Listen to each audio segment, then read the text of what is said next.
In this video, I am going to talk about the chapter Taking Souls.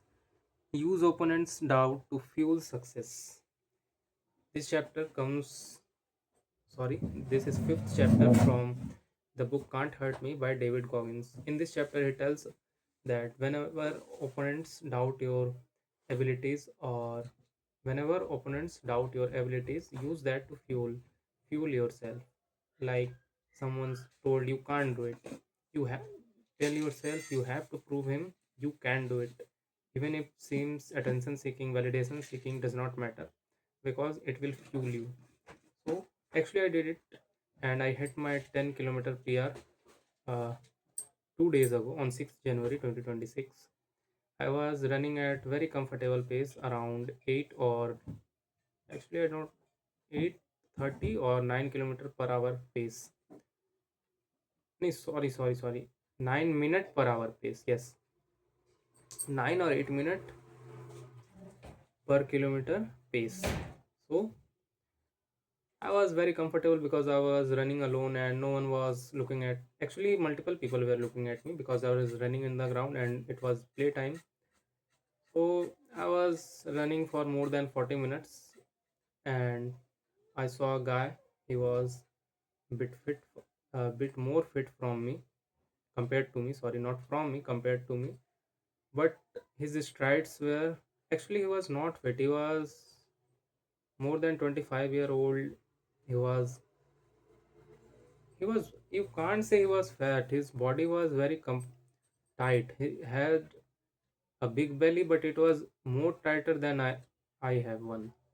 His legs were tighter, and he seemed very he seemed very tough from outside, but he was a short distance runner and I'm an endurance runner too, so I have more pain tolerance than him. Actually, I'm not a ground runner, so what I do is I run on roads, but due to my hip flexor injury I am avoiding roads currently. I was running in the ground. I was already 40 minutes in, and 40 or 30 minutes maybe. Yes, 30 minutes maybe. 30 minutes in the ground, and I was continuously running. I saw him running just a bit faster. Actually, not just a bit. He was running at 6 kilometer per minute. Sorry, I don't know how to say it. 6 kilometer per no 6 minute per kilometer. Yes, I got it. Let me write it down so I won't forget it.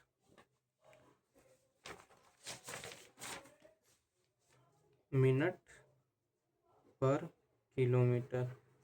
6 minute per kilometer. Yes, there we go. He was running at 6 minute per kilometer pace.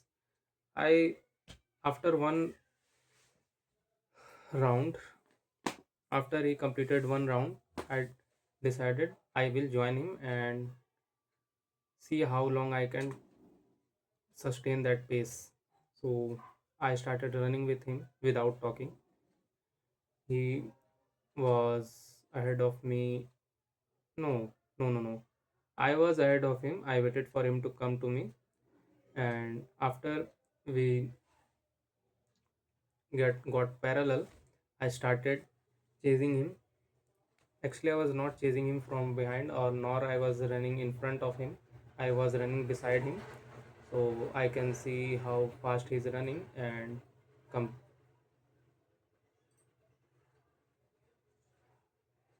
and get even pace. I'm still learning. That's why I forget sentences multiple times, and I'm thinking to do a spoken English course or maybe learn daily speaking phrases. Actually, I can write 1,000 words, 1,000 phrases, and type deep poetic things. But when it comes to speaking, I start fumbling and forgetting words. That's why I started this channel to increase my fluency. Of course, I was running beside him, and in just in first 30 seconds, I noticed he was thumping on the ground very hard. He was pounding the ground very hard, and his strides were short, and he was not efficient. Maybe he was a beginner or whatever. I don't know. I saw him for the first time, but from his speed and endurance, I don't think he was a beginner. So I figured out if he goes like this for too long, I will win easily. When I started running with him, I noticed that he increased his pace a bit to defeat me, but I was also an I am also an endurance runner, so I can tolerate pain more. He started gasping and breathing heavily after 3 or 4 rounds, and I also started breathing heavy a bit, but not too much, only a bit, or you can't say only a bit more. Yes, a bit more, but I I have closed my mind to tolerate pain a bit more. I was thinking that this guy is going to quit after 1 or 2 more rounds because he was breathing very heavily, but he kept that pace for about 1 or 1.5 or maybe 2 kilometers. I don't know exactly. I was not looking at my phone. So maybe it was 1600 meters, I think. 1600 or 2000 meters.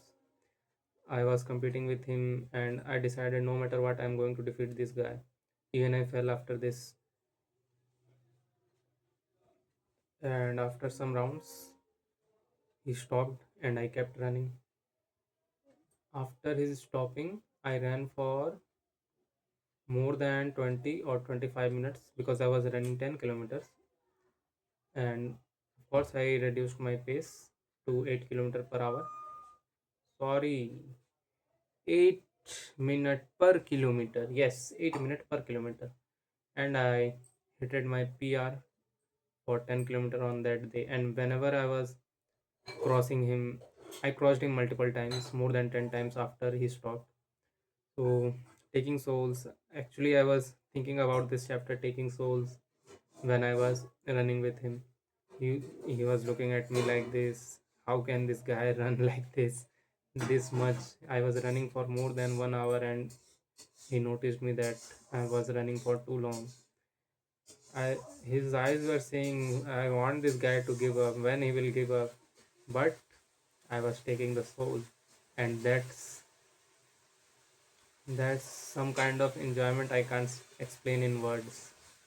So that's how you take souls. Suppose your teacher told you to do 2 chapters, and he wishes you to crash, but you don't crash out, you do it with bravery.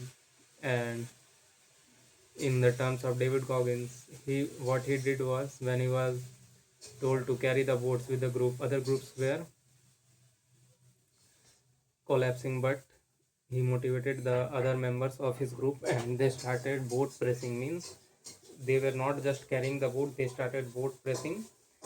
And whenever he was swimming, he feared swimming, but he took the soul of the instructor by staying a little longer in the water, even when he was told he can come out. So that's how you take souls. Taking souls satisfies your soul. So you can take soul whenever you want. Actually, not whenever you want. When you really want to improve. The next chapter is The Armor Mind. The Armored Mind. Chapter 6. Actually, callous your mind and armor your mind is bit relatable, but it just had a bit difference, which we'll talk about which which I will talk about in the next video. Till then, tata, bye bye.